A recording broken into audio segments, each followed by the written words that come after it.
And to do it, we're joined by my mum's favourite. She'll be watching at home and she is getting excited. I can hear her right now with her three-fingered gin and tonic turning his head going, it's Rakib, quick, quick, turn the volume up, it's Rakib, it's Rakib. How are you doing? I'm doing very well, Alex. How are you? I'm good. She was talking about your hair the other day. There was something about the way you've changed your hair. There's not much to talk about on that front, is there? Well, no, not anymore. But she seemed to think that you'd changed your coiffure in some way. I don't know. She had seen things and said, tell Rakib. I can't remember what it was because I'm like, I ain't going to tell that man about his hair. But apparently I did. Well, I hope she's doing well. Oh, do you know what? I'll check my phone intermittently during the course of this because no doubt she will send a message at some point, which I can redirect to you because she just adores you. Honestly, if she could replace me for you, she would. Well, that is something, that's a huge compliment, I have to say. You don't know what I'm like. I'm trouble at home. Now, talking about trouble at home, look at that segue. Let's play a clip of this man, because this man seems to think that he could be in for the running to be a council candidate in order to unite against the far right. You couldn't make it up. Let's have a watch. In Sparkhill, alhamdulillah, this is for the Shahid Butt, and he is your candidate for the upcoming council elections in May. Make sure you throw your full support behind him because now is at a time to get rid of the Labour councillors here in Sparkhill and Birmingham.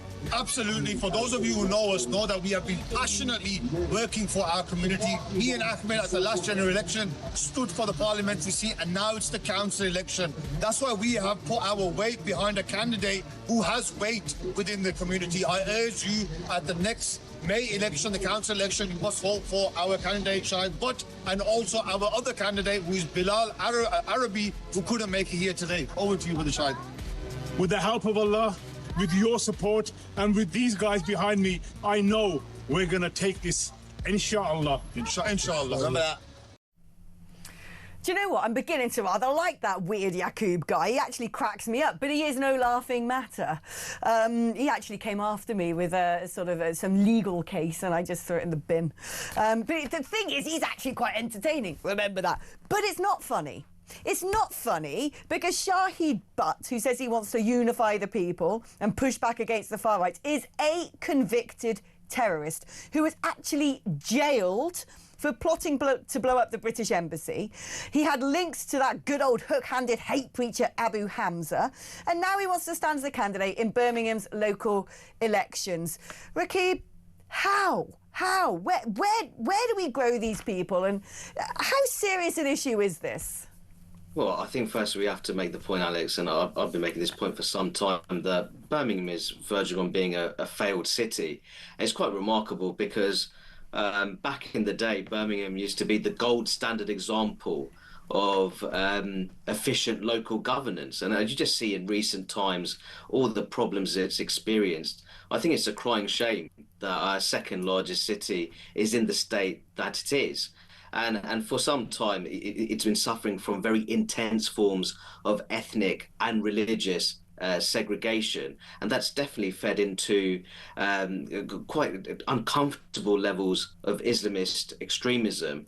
And I think that that's the worry. I think that in some ways you see there are British Muslims who are engaging with British democracy, and some of them will engage as independent candidates, such as those in Birmingham. But I think what some people may be concerned about is to what extent do those independent candidates, do they truly have social cohesion at heart, or do they have more of a narrow and divisive agenda as opposed to one that many British people could get behind? I mean, the thing is, that Rakib guy, he does. Whenever I look at him, I can't help but chuckle because he is an entertainer. But he himself was at one point arrested on charges of terrorism. He has been accused of various things. He's a very litigious character. And increasingly, you have this idea of a Muslim vote. And I went onto the Muslim Vote website a while back, and they're endorsed by lots of other organisations which represent Muslim interests, some of whom appeared on the list that Michael Gove said should be prescribed, probably shouldn't be operating within our public services and within our democracy. And I wonder as well whether there could be ties to foreign funding to all of this. Because, yes, they make funny little videos, remember that, all the rest of it, ha-ha. Oh, isn't it great to have people from different faiths now wanting to engage with our electoral processes. But I think it's a lot more dark than that. Well, I think what's really interesting, you mentioned the Muslim vote there, and the Muslim vote campaign has intervened in the Gorton and Denton by-election, which promises to be a very exciting one, the one that's going to be very tightly contested. I think you have Reform UK, the Labour Party and the Greens all have a realistic chance of winning.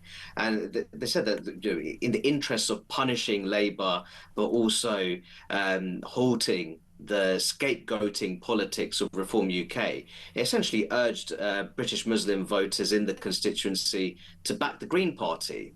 And I think firstly there you have a campaign which is ultimately encouraging an entire religious community to vote ultimately on the grounds of their faith identity. Well, I think it's so interesting that it's ultimately encouraging them to vote for the Green Party, which, you know, Alex, in terms of social policy, is a world away from the sort of conventional Islamic social conservatism, especially on things like marriage, abortion, euthanasia, and a variety of social issues. So I think that what we're seeing here is that we have these sort of Muslim-specific campaigns, but I think in some ways the way they're instructing British Muslims in terms of how they should vote, how they should politically mobilise, it looks very confused to me. I know that we've had this Islamo-left alliance for some time. You had that in a way, and it hasn't worked very well with British Muslim voters and the Labour Party. And I think they'd work even worse. It would work even worse when it comes to the Green Party as well. Yeah, I mean, I think with those two, it's a really sort of twisted marriage of convenience, where on one hand the Green Party think that they can garner a bigger voting bloc in the Islamic community. On the other side, some of these Islamists are using, let's say, a little bit of taqiyya here because they think that they can sort of coattail off the back of what looks like an acceptable electoral vehicle. Let's have a little look at my good old friends having a chat with Kevin O'Sullivan earlier on. Do you think he's a proper person to become a councillor in Birmingham?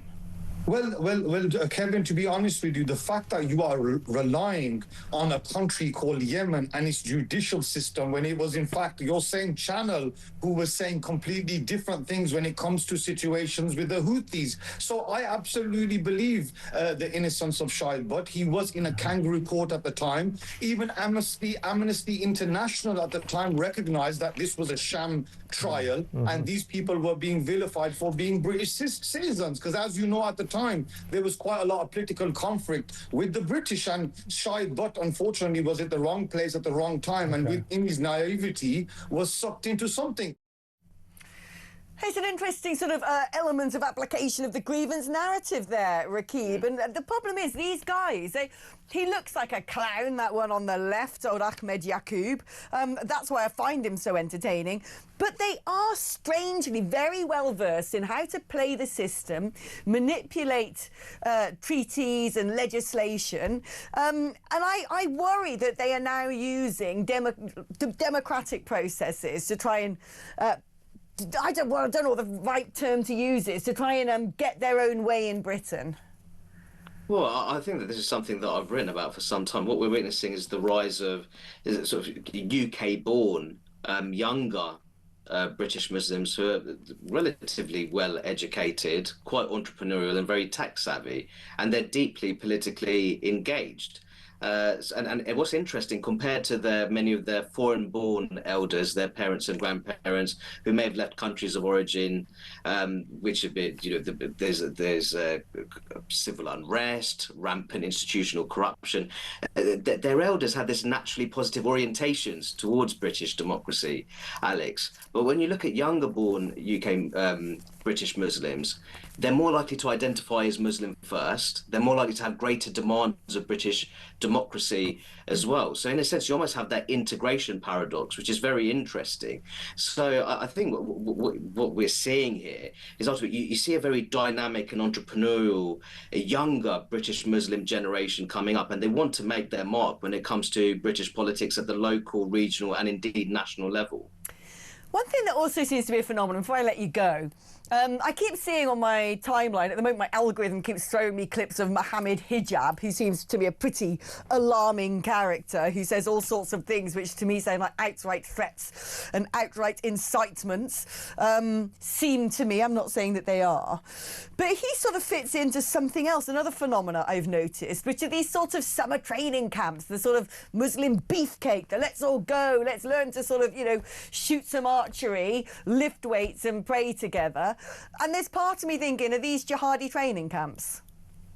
Well, listen, I think that at the end of the day, that there are, you know, British Muslim communities where you will have younger men who are very disillusioned with their country. Now, there could be a variety of reasons for that. I think that the sort of political establishment's positioning, if you could call it that, when it comes to Israel, Palestine, definitely feeds into that. But I think that what's interesting is that what you're talking about there is that when you look at communities in terms of how dynamic they are, how internally cohesive they are, I think there is an argument that in some ways there are British Muslim communities, they have those strong networks of brotherhood, that social solidarity that might be lacking in other communities. So I think that that is the very complicated portrait that we have now in modern Britain. Rakib, my mum's favourite. I was just checking my phone to see if she's sent a WhatsApp to pass on to you, but clearly she's not watching tonight because it'd be the first thing she'd do. I can't believe it. She's missed out, Rakib. She'll be kicking herself. Anyway, thank you ever so much, my darling. It's always so great to have you on.